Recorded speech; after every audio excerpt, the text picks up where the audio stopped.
It was hard to pinpoint the exact moment everything started to unravel. At first, it was just a vague sense that something was off, a quiet shift that didn't seem to make sense. But it was there, growing, gnawing at me as the days went on. It started with the little things. Claire, my wife, the woman I'd once thought I knew better than anyone, began to pull away. Our conversations became shorter, the silence between us more pronounced. She'd come home later and later, her usual cheery demeanor replaced by an air of distraction. It was almost like I wasn't even there anymore. And then, there were the excuses. "I've got extra work to do, honey," she'd say, texting me from her office to explain why she'd be staying late again. I believed her, at first. I had to. What else was I supposed to do? But then I started noticing more. Her phone. Claire used to be so open with it, leaving it lying around, letting me glance at it without thinking twice. Now, she was glued to it. Whenever I'd walk into the room, her screen would instantly go dark, and if I ever asked what she was looking at, she'd change the subject, almost too quickly. One evening, things came to a head. I had come home from work, tired, expecting the usual dinner and a quiet evening. But when I stepped through the door, I found her standing in the living room, her phone in hand. Her expression faltered for just a moment, a split second, but I noticed it. Then she quickly shoved it behind her back, the way someone does when they're caught doing something they know they shouldn't. "Claire?" I asked, trying to keep my voice steady, but it came out sharp, maybe too sharp. "What's going on?"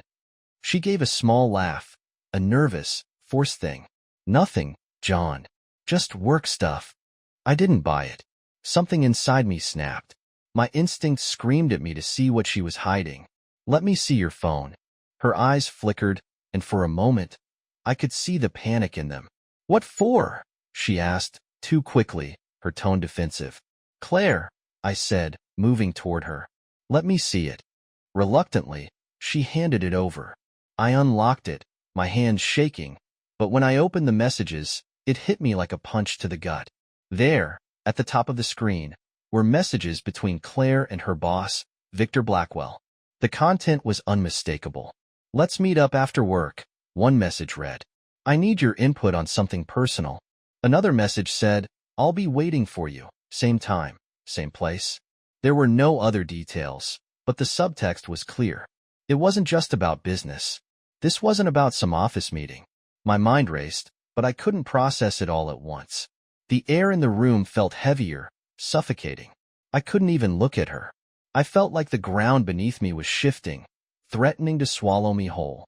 "Claire," I whispered, my voice barely audible. "Is this what I think it is?" She stood there, frozen. Her face was pale, her lips trembling. And then, with a deep breath, she spoke. "Yes, John. I've been seeing Victor. For a while now." I couldn't speak at first. The words didn't make sense in my head. I wanted to yell, to scream, to demand an explanation. But what was there to say? She had already said it all. "Why?"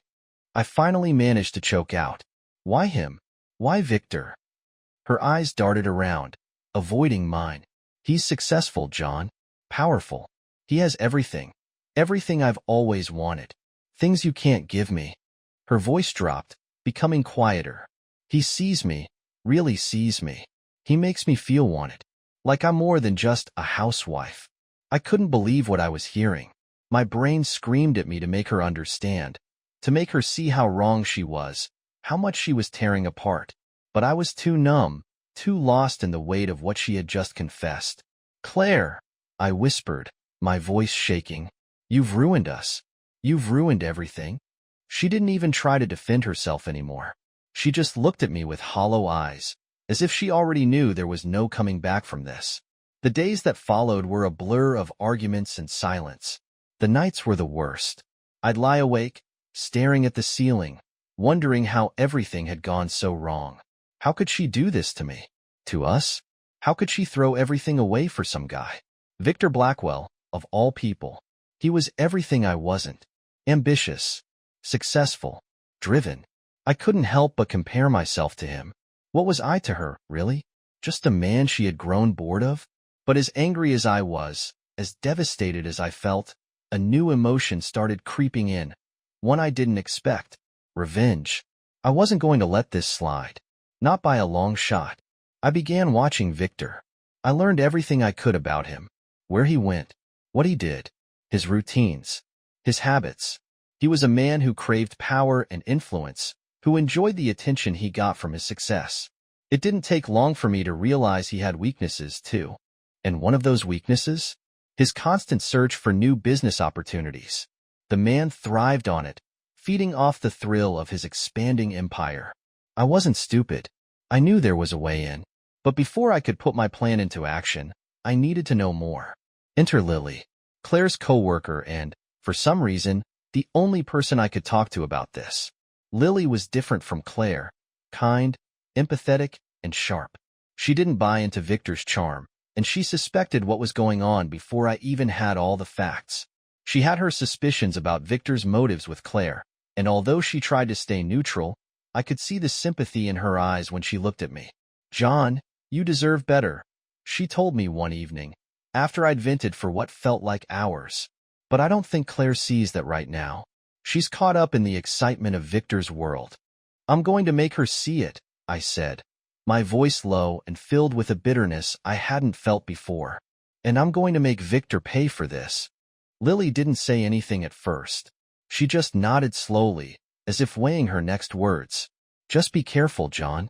You're not dealing with someone who plays fair." But I was already too far gone. The revenge had taken root in my mind.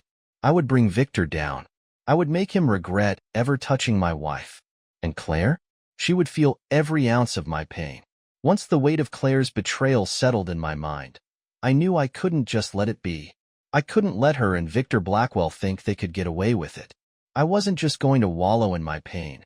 I was going to make them both regret this. But if I wanted to hurt them, I needed a plan. A real plan. Revenge wasn't about petty actions. It had to be precise, calculated, and above all, it had to hurt. The first thing I needed to do was get closer to Victor. I didn't have the means or the connections to do that right off the bat, but I did have a decent understanding of how he thought, how he operated. His ego was big enough to swallow any compliment I threw at it. And, most importantly, he was always looking for new ways to expand. I knew this because Claire had mentioned it a few times. Victor was obsessed with new business ventures, new challenges. The man needed constant stimulation, and I knew I could offer that. So, I began working on a proposal, something too good to ignore. I reached out to a few of my acquaintances, people who had connections and expertise in the business world. They were more than happy to help me out, and in a matter of days, I had something that would catch Victor's attention. It was a business expansion proposal, a way for him to enter new markets that he hadn't yet explored. A golden opportunity for someone who was constantly looking for the next big thing. I spent weeks perfecting the presentation, ensuring every detail was airtight. It had to be impressive. I had to make sure that when Victor saw it, he couldn't turn it down. I wasn't going to give him a chance to dismiss it. Finally, I sent it off to him, under the guise of a new business acquaintance who wanted to collaborate. I made sure the proposal looked legitimate, not like some amateurish pitch. I had to make it clear that I wasn't just some random guy trying to get in on his business. No, this was a partnership that could benefit us both. It didn't take long before I got a response. He was interested. He wanted to meet. Meeting Victor in person was the next step. I couldn't afford to mess this up. I had already researched his personality. He liked confidence, ambition, and someone who knew how to talk business. I had all of those things. The meeting was set for a small, exclusive bar downtown, a place where the elite went to relax after a long day of deals and negotiations. When I walked into that bar, I knew this was the moment I had been working toward. Victor was sitting at a corner table, nursing a drink. The man was exactly as I'd imagined. Imposing, confident, the kind of person who made everyone else feel smaller by simply being in the room. I sat down across from him, offering my hand with a smile. "Victor," I said, "it's a pleasure." He shook my hand, giving me a knowing smile. "John, I've heard good things about you. Let's talk business." The conversation was smooth, too smooth. I had anticipated this, so I knew exactly what to say. I talked about the proposal, about how it would help him break into new markets, expand his influence. I could tell he was impressed. His eyes lit up when I mentioned potential growth opportunities. By the end of our meeting, I knew I had him. Victor Blackwell was interested, and that was just the beginning. We agreed to discuss things further. It was only the start of a long negotiation, but I knew I was in. Now, I just had to make sure I kept Victor's attention. I had to show him that I could be useful, perhaps even more useful than Claire ever was to him. But Victor wasn't the only one I needed to manipulate.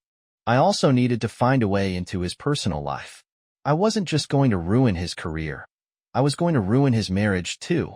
That was where his wife, Samantha, came into play.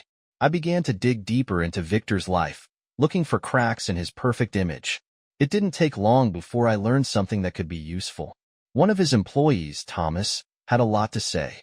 We struck up a conversation at a networking event, and before long, he was spilling all sorts of rumors. Thomas told me that Victor had been neglecting Samantha for years. He hinted at their troubled marriage, how Samantha had become increasingly distant because Victor was too focused on his work and his own ambitions to give her any emotional support. Samantha was lonely, Thomas told me. She was resentful of her husband's neglect but still clung to a faint hope that he would change. That hope was fading fast. I had what I needed. If Samantha was feeling this way, then she was vulnerable. That vulnerability would be my key. But I couldn't just walk up to her and ask about her marriage. That wouldn't work. I had to be subtle. The opportunity came sooner than I expected. Victor hosted a lavish party at one of his properties, a gathering for business elites, their spouses, and a few select others. I knew Samantha would be there, and I knew she would likely be miserable, just like all the other times I'd seen her at these events, standing on the sidelines, ignored by her husband. I spotted her as soon as I entered. She was alone, sitting at a table, sipping a drink and staring off into the distance, lost in her own thoughts. I could see the sadness in her eyes, the weight of years of neglect pressing down on her. This was my chance. I made my way over, giving her a warm smile as I sat down next to her. "Samantha, right?" I asked, feigning casualness. "How have you been?" She glanced up at me, surprised at first, then softened when she recognized me. "Oh, hi. It's been fine, I guess." She didn't sound convinced. I leaned in slightly, speaking gently. "I noticed you've been a bit distant tonight. Everything okay?" She sighed, her shoulders slumping. "I don't know. Just everything feels so empty. Victor's always busy. I hardly see him anymore. I'm starting to wonder if he even cares." That was all I needed to hear. The floodgates opened. I listened intently as she poured out her frustrations, her hurt, her anger at a man who had promised to be her partner but had instead turned his back on her in favor of his career. It was clear she was starved for attention, for someone to listen to her, for someone to make her feel wanted. As the conversation continued, I found myself stepping into the role of the compassionate listener. I made her feel understood, as if I was the only one who truly saw her. It was easy, too easy, to gain her trust. I knew exactly what to say, and she responded. She was a woman desperate for connection, and I was more than happy to provide it. As the evening wore on, it became clear that my plan was working. Samantha was more open with me than I could have hoped. She kept talking, and I kept listening, letting her spill her emotions as if we had known each other for years. Victor? He was nowhere to be seen. I didn't push her for anything, not yet, but the seed had been planted. I had gotten into her life, into her head, and soon I would be able to make her feel something else, something she hadn't felt in a long time. The first steps were done. Now, it was time to move on to the next part of my plan. The meetings with Samantha became more frequent over time, each one carefully planned and executed. At first, it was casual, small talk at corporate events, fleeting moments of conversation where I acted like the listener she so desperately needed. I made sure to show interest in her, to make her feel like she was seen, something her husband, Victor, had long stopped doing. Every time we met, she opened up more, telling me about her unhappiness, her loneliness. And I listened, always attentive, never rushing her. I became the man who understood her in ways that Victor never could. I could see the way she began to rely on me. A coffee here, a quick lunch there. Nothing too obvious, but enough to build a connection. With every encounter, her walls started coming down, brick by brick. At first, I thought about taking it slow, keeping everything innocent. But the more I spent time with her, the more I realized she wasn't just lonely. She was desperate for someone to care, for someone to notice her again. And I was more than happy to play the part. It didn't take long before our meetings escalated. A walk in the park, a quiet dinner at a restaurant with dim lighting. I could see how she relaxed around me, how she began to look forward to our time together. Samantha had been starved of affection for so long, and I knew exactly how to fill that void. One evening, after a particularly long and intimate conversation during one of our walks, the tension between us was palpable. The air was heavy, charged with something unspoken, a magnetic pull that I could no longer ignore. As we strolled along the quiet path, the evening light casting shadows across her face, I suddenly stopped and turned to her. Her eyes met mine, wide with curiosity, a slight tremor in her voice as she spoke. "John, what is it? Why are you looking at me like that?" I didn't answer her right away. I simply closed the gap between us, my heart pounding in my chest. Then, without another word, I kissed her. It wasn't gentle or hesitant. It was purposeful, driven by the years of rage and hurt I'd kept buried inside me. I could feel her tense at first, and for a moment, I wondered if I had miscalculated. But then, something shifted in her, something she couldn't control. She kissed me back. The kiss deepened, and I could feel the rush of excitement flood through her. This was new for her, thrilling in a way she hadn't experienced in years. She was finally feeling something again, finally experiencing the closeness she had been denied by a man who had forgotten her a long time ago. I could see it in her eyes, hear it in the way she breathed. This wasn't just a kiss, it was a release. She had been waiting for this. After we pulled away, her face was flushed, her breath heavy. She looked at me, and there was a mix of surprise and something else, something softer, almost vulnerable. I didn't expect that," she whispered. I smiled, softly, reassuringly. "Neither did I said, my voice low, but it felt right." She didn't respond immediately, but I saw her fighting the internal battle. She was torn between her feelings for Victor and the undeniable connection she felt with me. I knew what she was thinking, and I knew exactly how to keep her on the edge. It was the perfect position to be in. From that moment on, our meetings took on a new intensity. We both knew things had changed. What had started as an innocent connection was now something far more dangerous, and she didn't seem to mind. If anything, she craved it. A few days later, we met again, this time at a quiet hotel on the outskirts of the city. It was late, and the hotel's restaurant was nearly empty. We sat across from each other, barely speaking, the anticipation hanging thick in the air. I could tell she was nervous. Her hands were trembling as she held her glass, but there was something else in her eyes, something that told me she was ready for something more. I took her hand, gently, leading her up to the room. She followed without a word, and when the door closed behind us, we didn't need to say anything. The tension between us was unbearable, and it didn't take long before we were in each other's arms again, more passionate than ever. It was the first time we spent the night together, the first time I used her, knowing all too well that she believed this could be the beginning of something real. But I wasn't in this for her. I wasn't in this to love her. I was using her vulnerability to hurt Victor, to make him feel the same betrayal I felt when I discovered his affair with Claire. Samantha wasn't just a pawn in my plan. She was the instrument I would use to break him. I couldn't have been more aware of it as we lay together, her head on my chest, her fingers tracing patterns on my skin, thinking she had found something new and meaningful. But to me, it was just another step in my revenge. The game had begun, and I was playing it to win. While I was deep into my manipulation of Samantha, things at home with Claire began to change. She was different, colder, distant, as if she could feel something shifting but didn't know exactly what it was. It wasn't hard to guess why. She'd started to grow suspicious. I couldn't blame her. After all, I had been spending more time away, more time focusing on my meetings with Victor and his circle. One evening, after I came home late from another meeting, I found Claire sitting in the living room, her arms crossed and her eyes narrowed. "Where were you tonight, John?" she asked, her tone sharp. I tried to remain calm, offering the same excuses I'd used before. But this time, she wasn't buying it. "I'm just working, Claire. You know that." She stood up, her expression hardening. "Don't lie to me," she said, her voice low but filled with accusation.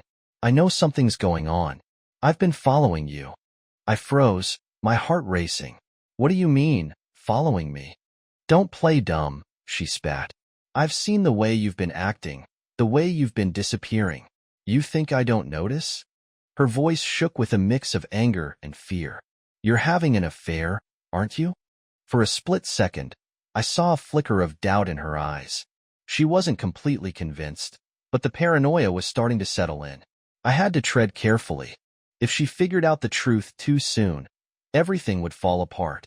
I kept my cool, offering a calm, reassuring smile. "You're imagining things. There's nothing going on." But deep down, I knew it was only a matter of time before she found out. Still, it didn't matter. I was already playing a much bigger game. As the days passed, the plan was falling into place, and I could feel the pieces of the puzzle slotting together. I had to admit, there was a certain satisfaction in seeing Victor's empire begin to crumble, even if it was happening slowly and subtly. My influence within his circle had grown, and with it, the opportunity to undermine him at every turn.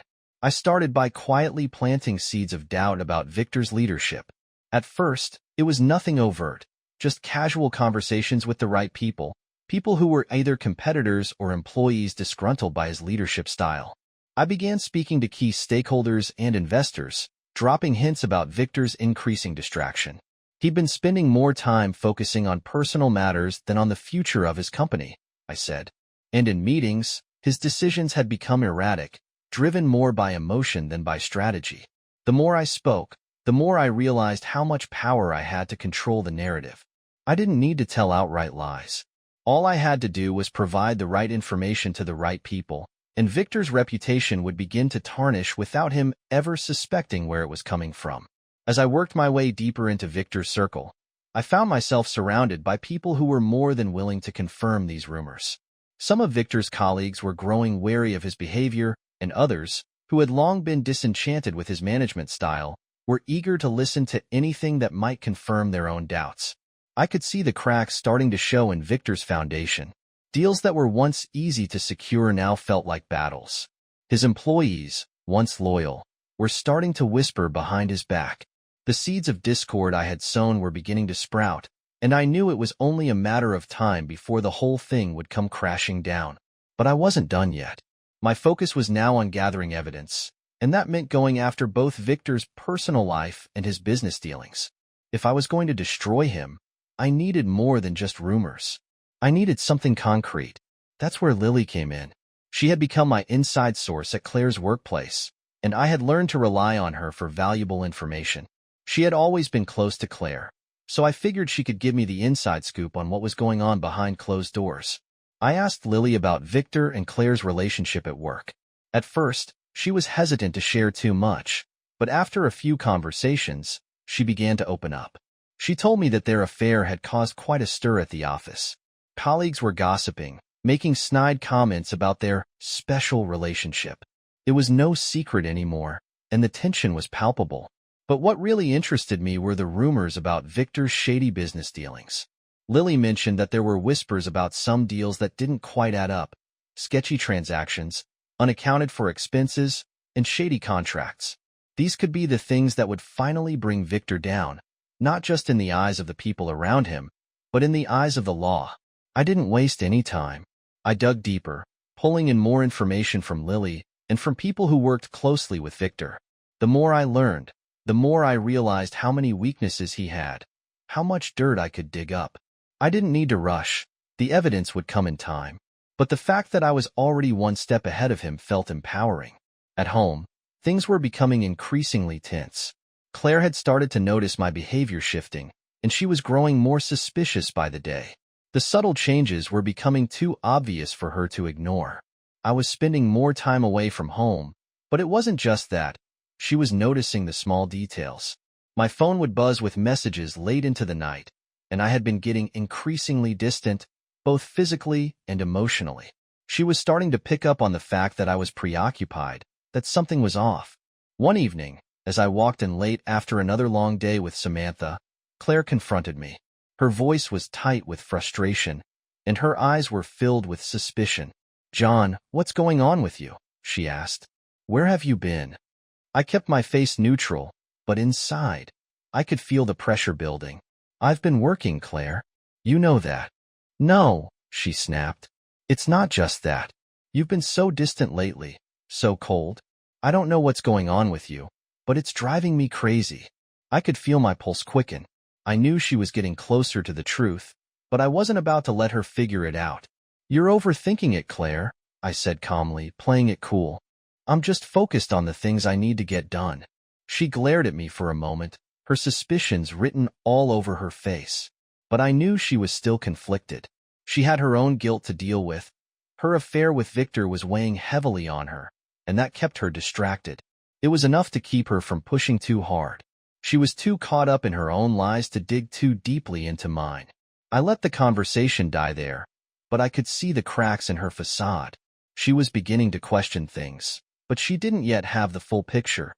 And as long as I kept my cool, I knew I could keep her in the dark. Meanwhile, Victor was beginning to crack under the pressure. It wasn't just his business dealings that were starting to unravel. His personal life was falling apart as well. He knew something was wrong. The rumors about his leadership were starting to make their way into the ears of people who mattered. He was becoming paranoid, and it showed. I could see it in his behavior at the meetings we had, in the way he was acting around his employees. He was more erratic, more demanding. He started snapping at people, losing his temper over minor issues. It was only a matter of time before his cracks became a full-blown fracture. And then there was Samantha. Our connection was growing deeper, and I had to admit, I was starting to feel something for her. She was beginning to develop real feelings for me, but I couldn't afford to let that complicate things. She was still just a pawn in my game, a tool I was using to take Victor down. We spent more time together, long, intimate moments where she shared her frustrations, her loneliness. She had become emotionally attached to me, believing that this was the start of something meaningful, and I let her believe it. It wasn't hard. She wanted affection, wanted to feel wanted again, and I was more than happy to provide that. But as the days passed, I began to feel the weight of the power I held. I was controlling everything: Victor's business, Samantha's emotions, Claire's suspicions. I was in the driver's seat, and it felt good. Still, I knew that this power came with risks. There were people watching me, people who were beginning to question my motives. Some of Victor's colleagues were growing suspicious of me, whispering among themselves. They didn't know who I was really working for, what my true intentions were. It was only a matter of time before their curiosity turned into action, but for now, I was too far ahead.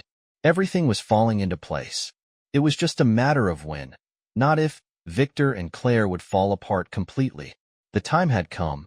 My revenge was no longer a whispered plan in the dark corners of my mind. It was now a full-scale operation that would unfold before the world. I had carefully arranged every detail, ensuring the downfall of both Victor and Claire would be as public and humiliating as possible. Victor's company was set to announce a major new business venture at an exclusive gala. The event would be attended by key players from the business world, as well as the media, who would be eager to cover the latest success of the great Victor Blackwell. But what they didn't know was that I had a much bigger story to tell. I had arranged for the press to cover more than just his new venture. At the same time, I prepared to release all the evidence I had gathered over the past few months: the photos, the videos, the texts, everything that would expose Victor's affair with Claire and his shady business dealings. This was the moment I had been waiting for. Before the chaos erupted, I took Claire aside for a private confrontation. She had no idea what was coming. When I told her that I had known about her affair all along, her face went white with shock. She couldn't process it, but I wasn't done. I looked her in the eyes and told her that I, too, had been unfaithful. I'd been seeing Samantha, Victor's wife. The shock in Claire's eyes was palpable. She was so consumed with Victor's betrayal that she had never once suspected me. And that's exactly what I wanted. "You thought you had me fooled, didn't you?" I said, watching as the realization hit her. You never even considered that I might be playing a game of my own." Her expression shifted, and I could see the shame and betrayal seep in. She couldn't say anything. She was too stunned. I took pleasure in the silence, knowing that the moment was perfect. When Victor finally took the stage at the gala to announce his new venture, the room was buzzing with anticipation. He was basking in the spotlight, oblivious to the storm that was about to hit him. As he began his speech, I stepped forward, interrupting him. The room went silent as I stood in front of the crowd, holding up my phone to the microphone, showing them the irrefutable proof of his affair with Claire. The photos, the texts, and the videos flashed across the screen for everyone to see. The shock in the room was electric. No one had expected this, but I didn't stop there. I also revealed Victor's business indiscretions, how he had been involved in shady deals, covering up corruption behind the scenes to maintain the illusion of success. I let the media take over, their cameras capturing every moment as the truth came pouring out. The investors began to murmur, and one by one, they started pulling their funding. The collapse had begun. While the media went wild, I turned to Samantha. I sent her a video, one that showed exactly how I had used her in my game, exposing her own role in the betrayal. When she saw it, I knew she would be shattered. She was now part of the spectacle, a pawn caught in the fallout of her own decisions. In the aftermath of the chaos, the media spun the story even further. Victor's empire, which had once seemed invincible, was now crumbling. Investors were pulling out, his colleagues were turning on him, and the damage to his reputation was irreversible. The public humiliation was complete. He had no choice but to watch as everything he had worked for slipped away. Claire, still in shock, began to piece together the extent of my manipulation. As she understood what had really happened, the guilt hit her. She had betrayed me, but I had taken it to another level. She reached out to me, desperate to repair what was broken, to reclaim what she thought she had lost. But it was too late. I had already taken back control of my life. I no longer cared about saving what was never really worth saving. "No, Claire," I said coldly, as I rejected her attempts to reconcile. "There's nothing left to fix. You've destroyed everything, just like I've destroyed you." Her attempts at redemption were futile. She had crossed the line, and so had I. I didn't need her, and I didn't need the life we had once shared.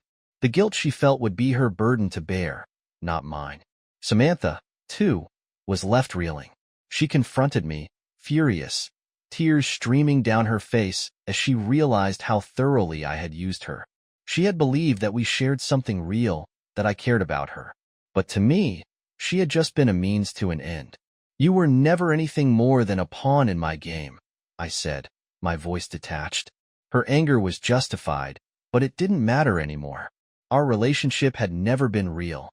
She, too, had been discarded when she no longer served a purpose. I watched as the woman who had once been a source of comfort and intimacy became another casualty of my revenge. In the end, both Claire and Samantha were left broken, their worlds in ruins.